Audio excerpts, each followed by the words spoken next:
Andreas, mumpung lagi ada Pak Guntur, ayo disampaikan apa namanya harapan, kan kalau nggak salah ingin memperbesar ekspornya ya. Kemudian masih ada terkendala dengan tadi ya apa ya untuk standar yang bisa diterima di sana ya atau apa? Mungkin silakan Pak Andreas, Bang Andreas. Terima kasih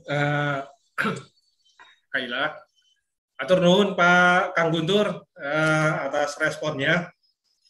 Ya saya sebagai saya dengar logatnya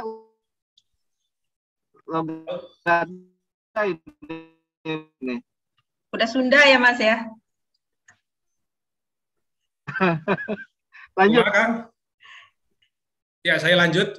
Saya mengucapkan banyak terima kasih untuk apresiasi ini. Mungkin saya sebagai petani pemula yang mencoba nekat mengembangkan andaliman ini, ya tentu dengan sangat banyak problem, banyak keterbatasan. Ya seperti yang disampaikan Kang Guntur tadi, sebenarnya sebagian areal ini ada di areal LMDH. Jadi ada kalau dilihat di slide tadi ada beberapa lokasi yang ada tegakan-tegakan pohon hutan. Jadi pada dasarnya tanaman ini bisa dijadikan tanaman tumpang sari di tegakan areal-areal hutan LMDH maupun perhutanan sosial. Nah tentunya saya sebagai petani berharap ada tindakan-tindakan yang lebih konkret ya ke depannya, terutama untuk pasca panen tadi. Mungkin secara budidaya, teknis budidaya, ya kalau dikatakan dari skala 1 sampai 100, 70-nya sudah kita dapatin lah ilmunya di lapangan. Hanya soal bagaimana proses pasca panen, sehingga katakanlah untuk menyebarkan ke seluruh Indonesia saja itu masih menjadi PR besar. Ini pasar lokal, pasar dalam negeri juga dalam soal andaliman ini begitu besar menurut saya. Kalau sudah bisa tertangani cara packing dan pengemasan yang benar. Kemudian juga tantangan untuk menjawab pasar ekspor, ya tentu lebih menjelimet lagi, banyak aturan-aturan yang mungkin harus diikuti sesuai regulasi negara tujuan. Tapi saya yakin insan-insan tani Indonesia, terutama penggiat-penggiat andaliman, tidak akan berhenti sampai di sini. Terus akan melakukan perbaikan, improvement di kebun kami supaya mendapatkan produktivitas dan daya saing yang tinggi. Mohon dukungan saja dari semua stakeholders untuk bisa memajukan andaliman ini sebagai salah satu rempah eksotik Nusantara dan lebih dikenal di Nusantara sebagai tuan rumah dan di dunia tentunya. Itu harapan saya sebagai petani. Tentunya nanti dengan begitu andaliman dikenal, ya harga akan terkoreksi dengan baik dan yang menikmati adalah petani. Terima kasih kesempatannya, Bu Ila. Ya, terima kasih Bang Andreas. Jangan takut Bang Andreas. Andaliman itu di Australia itu kita mendapatkannya di pasar di toko Vietnam. Jadi artinya bahwa sebetulnya di mana-mana sudah diminati. Kebetulan tadi ada juga ya salah satu peserta itu Mas Baim ya, tadi ada share bahwa andaliman itu digemari oleh para chef dunia gitu. Ya, untuk menjadi penyedap. Iya, maka ini juga menjadi satu prospek bisnis ya, prospek ekonomi yang sangat cukup menjanjikan. Kalau tadi untuk biaya produksinya sebenarnya HPP-nya tidak terlalu tinggi. Di sini aja tadi kita udah sharing bahwa harga di Indonesia aja, di Jakarta aja itu kalau per kilo, memang sih penggunaan andaliman dalam bumbu tidak terlalu besar. Itu per onsnya aja 30-an ribu, artinya 1 kilo udah 300.000. Sementara tadi juga Bang Andreas sudah menjelaskan kalau untuk ke pasar Jepang, Bang Andreas bisa melepas di harga 700 sampai 800.000 per kilo. Gitu. Kapan-kapan kayaknya kita perlu lihat ini Mas Guntur ke Ciwidey ini. Iya, betul ini. Mangga. Silakan. Saya dengan senang hati menerima kunjungannya. Iya, karena sesuatu yang unik gitu ya. Kebetulan sebetulnya saya juga ingin tadinya ada petani dari Sumatera Utaranya langsung gitu. Tapi memang karena di sana itu lebih banyak dilakukan secara tradisional. Jadi ini adalah milik keluarga, milik orang tua, kemudian anak ikut menjual itu gitu. Makanya ketika menemukan ini sebetulnya adik kelas saya ini Bang Andreas ini, wah unik sekali. Dia bisa mengembangkan ini di Ciwidey, luar biasa ini. Dan dari paparan tadi juga sangat informatif ya semuanya. Kita jelas sekali tentang bagaimana budidayanya dan bagaimana Bang Andreas mengeksplor itu sehingga bisa akhirnya tumbuh baik dan menghasilkan dengan bahkan mungkin lebih bagus daripada yang sekarang ada di Sumatera Utara ya. Dalam hasil panennya dan bagaimana mengatur panen itu sendiri agar bisa sepanjang bulan, sepanjang tahun. Jadi bisa dilakukan panen, bisa menghasilkan 3-4 kilo per pohon dalam waktu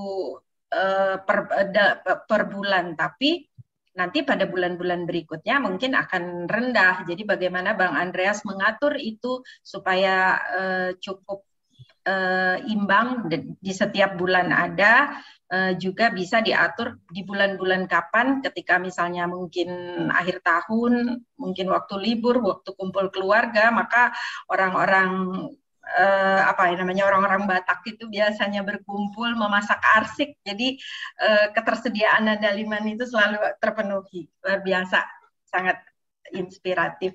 Inilah dia webinar inspirasi bisnis yang kita selalu menghadirkan hal-hal baru, walau juga hal-hal lama, tapi bagaimana mentreatment itu sehingga kita bisa lebih berkembang lagi, dan bagaimana kita membangun ekosistem pertanian itu dari hulu sampai hilir.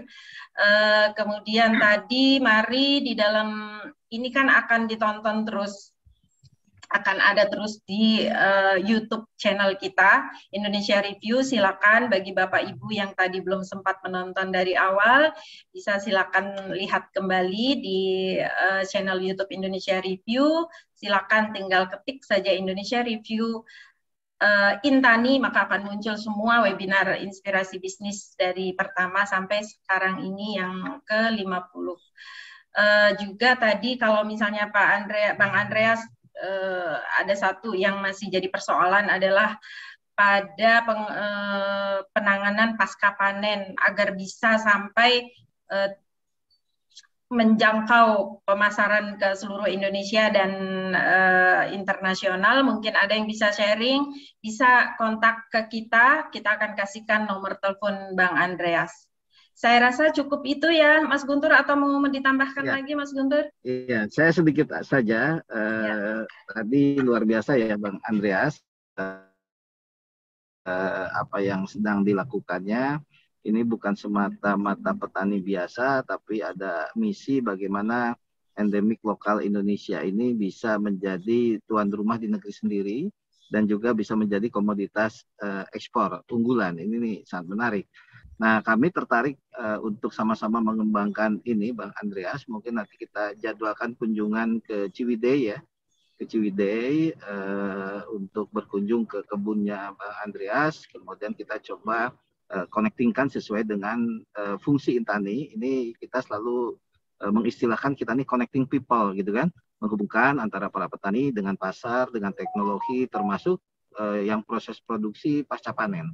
Termasuk soal pengemasan, packaging, dan lain-lain, sehingga pasarnya bisa terbuka lebih lebar lagi. Ini fungsi kita yang sebenarnya di organisasi Intani, dan kita tentu concern lah ini, termasuk juga bagaimana kita duplikasi ke para petani-petani lainnya, gitu kan, sehingga komoditas ini bisa jumlahnya banyak dan pasarnya bagus, serta harga juga lebih bagus lagi.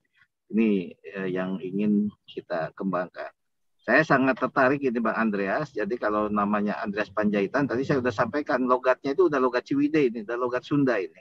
Mungkin berkat dari air situ Patenggang ini kan, itu yang lebih. Nanti kita agendakan Mbak Ila ya, kita ke lokasi beliau, kita coba ingin tahu lebih banyak tentang komoditas ini dan apa yang bisa dikembangkan dan dikonekkan sehingga ini bisa menjadi sesuatu nilai tambah sehingga para petani bisa mendapatkan manfaat ekonomi dan juga mungkin aspek lainnya sosial, budaya dan lingkungan yang bisa memberikan nilai tambah buat para petani kita. Terima kasih Bang Andreas, terima kasih juga para peserta seminar webinar Intani hari ini. Ya, terima kasih Mas Guntur. Kita sudah sampai bahkan sudah lewat dari pukul 11, tapi nggak apa-apa. Banyak sekali yang kita dapatkan hari ini. Tentu ini bisa bermanfaat untuk kita sesuai dengan doa kita di awal ya. Maka kita di akhir juga kita mengucapkan syukur kehadirat Allah Subhanahu wa taala. Saya mengucapkan alhamdulillah kita sudah selesai, kita mendapatkan informasi yang begitu banyak. Terima kasih Bang Andreas. Terima kasih kepada Bapak Ibu yang sudah hadir. Tadi ada Pak Parlin yang belum sempat terjawab ya. Ada pertanyaan Pak Parlin. Tadi Pak Parlin sudah angkat tangan untuk bertanya tapi tidak ada waktu tadi. Mungkin nanti bisa disambung Pak. Saya akan berikan nomor telepon Pak Bang Andreas ke Pak Parlin yang dari Batam. Terima kasih kepada Bapak Ibu semua yang selalu hadir di webinar Inspirasi Bisnis ke-50 hari ini. Sukses budidaya andaliman si merica Batak di Tanah Sunda. Mohon maaf bila ada salah-salah kata yang tentunya itu bukan karena kami sengaja. Kemudian sampai bertemu lagi di 2 minggu mendatang. 2 minggu mendatang kita masih berbicara tentang rempah. Karena ini memang adalah bulan rempah yang yang akan diperingati pada 11 Desember ya sebagai Hari Rempah Nasional. Terima kasih semuanya. Assalamualaikum warahmatullahi wabarakatuh. Waalaikumsalam. Terima kasih semuanya. Bang Andreas, makasih. Sehat-sehat. Terima kasih, Kang Guntur. Siap, sami-sami. Ya, Pak.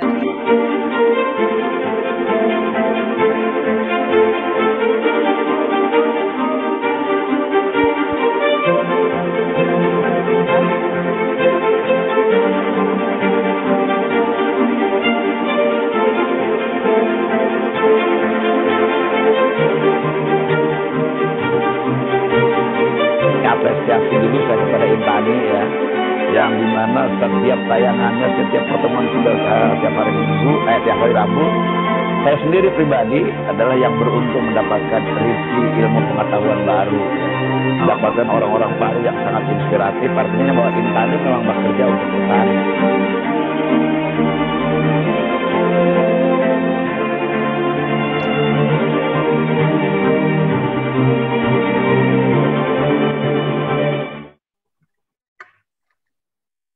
Oke, terima kasih. Kita langsung tutup ya.